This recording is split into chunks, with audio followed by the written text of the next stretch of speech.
Hallelujah. Salam alaikum. Salam alaikum wabarakatuh.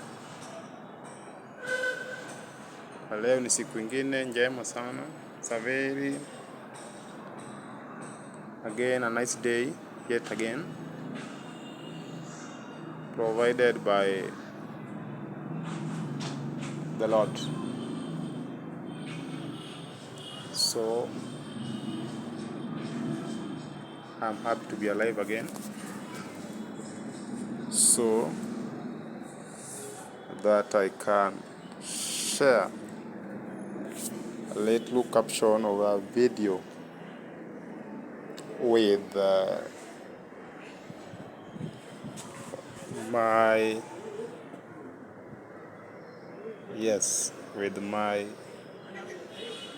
audience or people whom I follow as they follow. So there were days when whistling was a taboo at night. Doing at night was a symptom of welcoming phantom into your surroundings.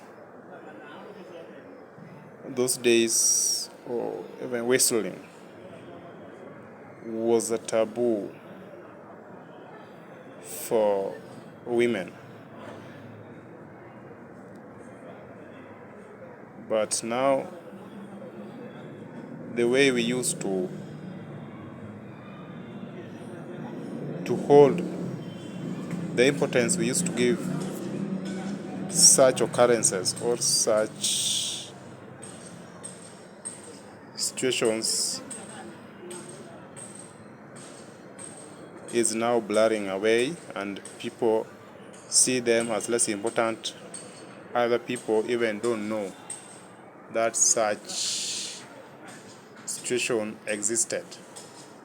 The days when kerosene lamps was the order of the day, with a lot of smoke, and we survived. Our lungs have never failed up to today. That aside, I want to go straight to the point.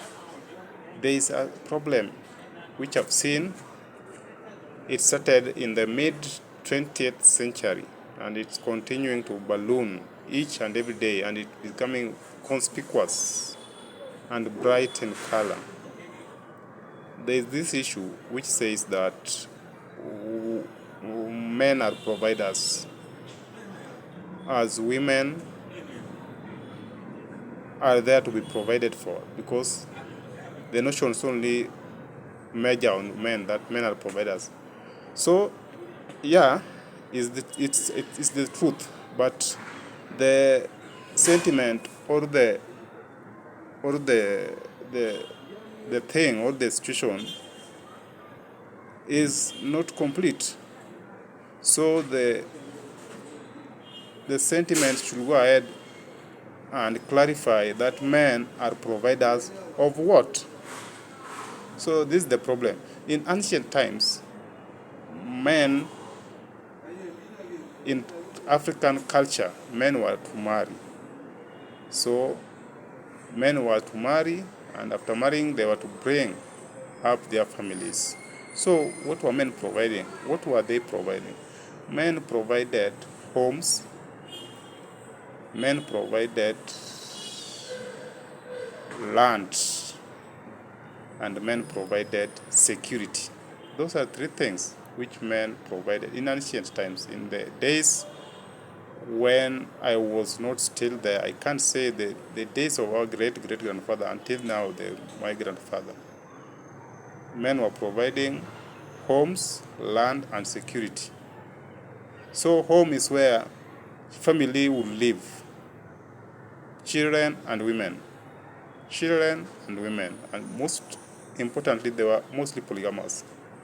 So the land is where men provided each household, when women were polygamous, so each household was given a piece of land where they could cultivate and get their food to sustain their families. Security was automatic. Security just came because now the man was there and many wives and many children, so security just came automatically because no one dared to enter a home where there's a man, his wives and children. So, in the twist of things, I'm just going faster. There were situations on those ancient times. People were dying even from famine. There were even such famines as Gorogoro, 1984. There are so many famines which people died. People literally died because they could nothing to eat. You die because nothing to eat. It's so sad, and that's a story for another day. So it came a time when even people died from malaria, such diseases, people were dying. So with the modernization, when the colonization came into picture, colonizers came, colonization of Africa, there were modernization of health and agriculture, especially there were so many modernization in other sectors, but health and agriculture to improve the life of Africans, life expectancy.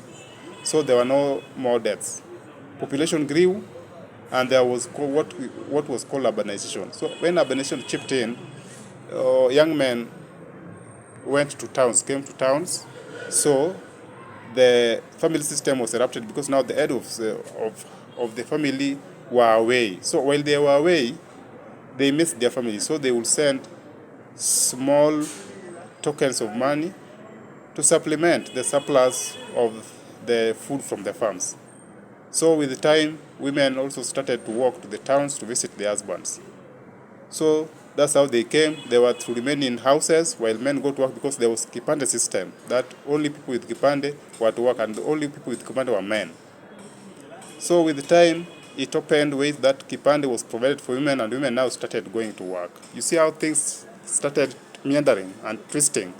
And now women forgot that their duty was to provide food for the family. Now it became the duty of a man because things changed due to urbanization and less land home, and people are migrating home. Now the environment also changed. So this twisted everything. So when women started working, I would say in a simple term or a very sanitized language, they forgot their roles and they started demanding the gender equality, their right, blah, blah, blah, etc. So this brought many conflict in families, and until up to date, families are not organized as it was in ancient time because some people forgot their roles, and the people who forgot their roles are the female counterparts in families. Men provided land, homes, and security. That's what men provided. So apply that in our present environment and our present days. Because this notion that men are providers to the exploitation end. You see a woman sitting down earning a lot of money and still say that men must provide. To be a total man must provide. Providing what? Analyze things from the ancient time and then dig deep and look how things change, how things unveil. Because world is dynamic, world is changing. I can't stop world from changing and moving. So as the world is moving and you are becoming elite, you are going to school, some are doctors, some are professors, you should also remain educated, socialized in a social life. So as things change, men are providers of such things which I've said. So when things have changed, women, please don't forget your roles. You should provide food for your children and clothing and make sure that they are clean. That's your role. So if man provided a home, I think now in urban center, a man should now provide rent. I think that's and security. I think that's all. The notion that men are providers, may I not hear that again.